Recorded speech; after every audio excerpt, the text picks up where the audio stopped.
Hey, what's going on, guys? So today what we're going to be doing is changing the transmission fluid for this 10th gen Honda Civic. So this particular one is a 2017 and it is a 2.0 liter. So what we're going to be doing is flushing the fluid and then changing out the fluid.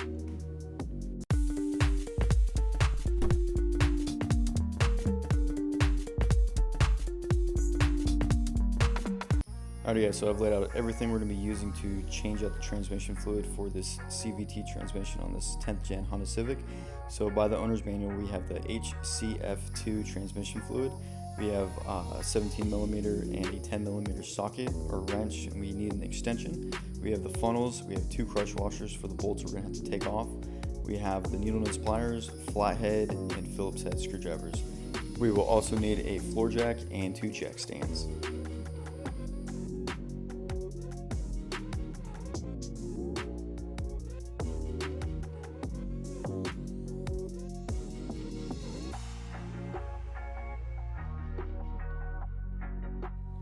This is the best spot to put your jack stands because it's reinforced metal right there and it's roughly a foot behind where the tires are.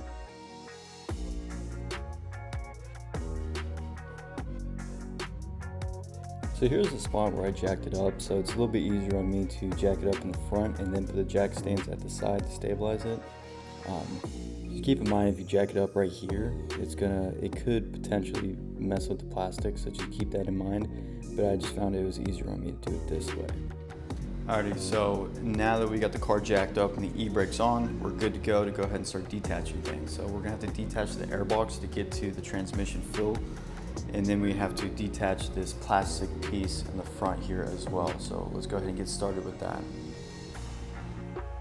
Right here I'm using a flathead screwdriver, so it's a bit smaller, and I'm basically using this because I don't have any pry tools.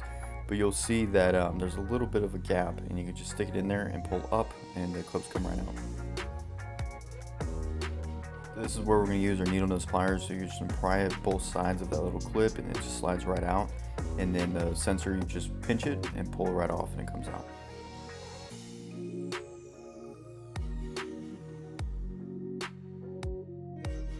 So when you get the airbox detached, look at your filter. If it looks bad, just go ahead and replace it. I purchased one, so when I put it all back together, I'll just put a new filter in. Same thing for these clips. Just grab your flathead that's a little bit smaller, and you're gonna find those little notches, pry underneath, and lift up, and they pop right out. So to completely detach the airbox, there's gonna be these two 10mm bolts, and they're like tucked away, so that's why we're gonna need our extension. So just get your 10mm, your extension, your ratchet, and just go ahead and detach those.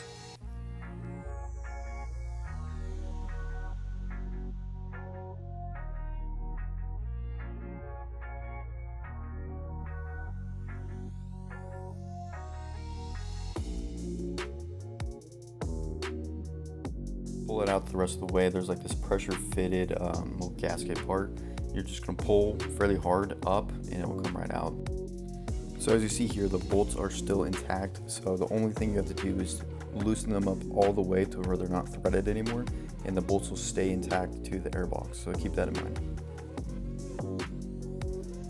Alright guys, so now that we got the air intake detached, we can actually see the fill area for the transmission. So it's right there. You see it has like a little bit of a hook to it. So that's the fill line, and there's like a lot of gunk and just crap around it. So what we're gonna do first before opening it is to clean that off, because we don't want anything falling into the transmission.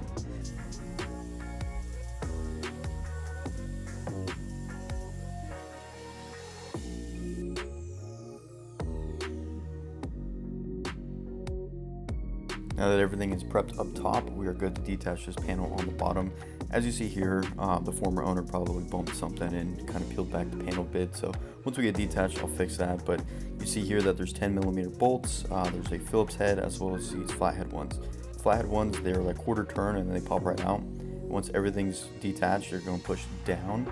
Like if you're facing the car, you're going to push down and then the panel will fall right out. So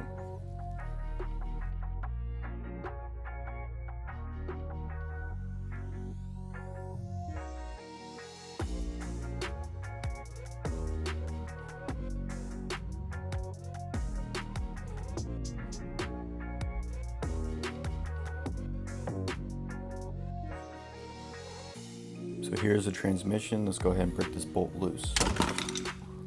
So this is a drain bolt for the transmission, so just make sure you have your pan handy. Break the bolt loose. Once it's loose, unscrew it and then let it drain out. Now that the drain bolt is detached, we are good to pull the fill cap off, and it'll help it drain a little bit faster that way.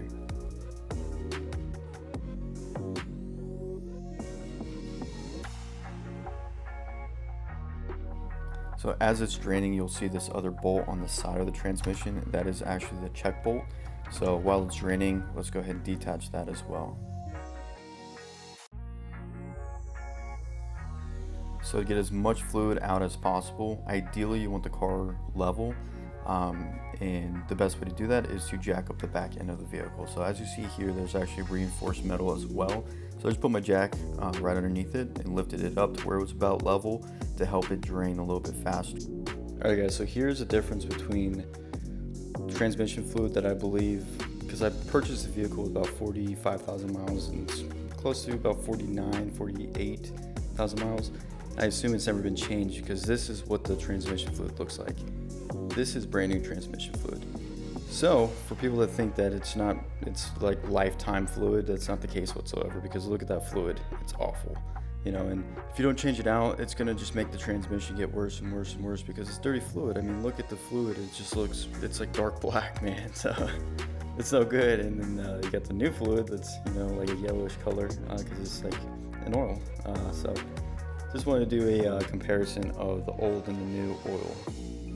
Now that all the old fluid is out, we're good to put in the new fluid. So first thing we're going to do is put back the drain bolt. And once the drain bolt is back, we're going to go ahead and start pouring in our new fluid. Keep in mind the check bolt, do not put that back because that's what's going to help us check to make sure we have the proper fluid.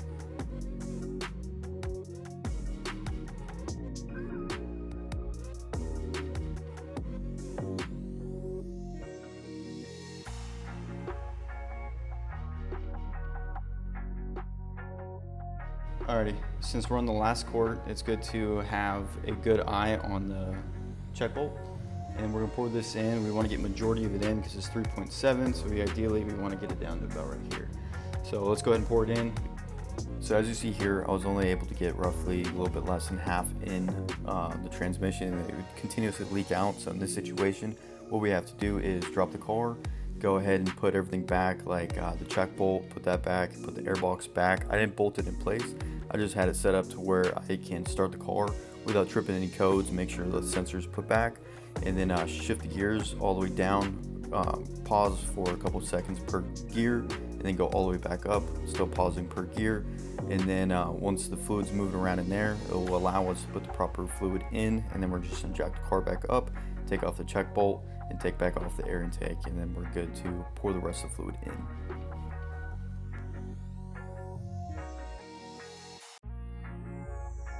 When you're looking from the top, this is what the check bolt looks like. So once you start seeing it leak out and you're right at about 3.7 quarts, you're good to go ahead and put the bolt back on. Now that we have the proper fluid in the vehicle, we're good to go ahead and start putting the cap back on, putting the airbags back on, and bolting everything back down into place. So now that we're putting everything back in place, essentially you just have to put it back the way you took it off, and it's fairly simple, so let's talk about the entire process. So it only took me roughly an hour and a half to do this entire process, to flush the transmission fluid and put the new fluid in, and all in all, it wasn't that difficult. So as long as you have your ratchet and you have your different bolts and things like that to where you can detach things, it's fairly easy just to do it yourself. And I'd recommend to do it yourself because sometimes when you take it to a mechanic, you can't always rely on their word.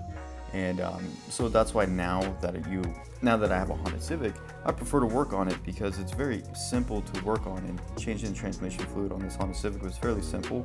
You just needed the fluid, of course, and the tools, and you don't even need a lot of tools to do this. So I would highly recommend just to do it yourself because you'll know exactly when the fluid would change last, because I purchased this vehicle with roughly 45,000 miles, waited to about 50,000 miles to change it just to know that it's fresh fluid. And when I looked at the fluid, I can tell that it's never been changed before. So that's why it's ideal, depending on how many miles you have.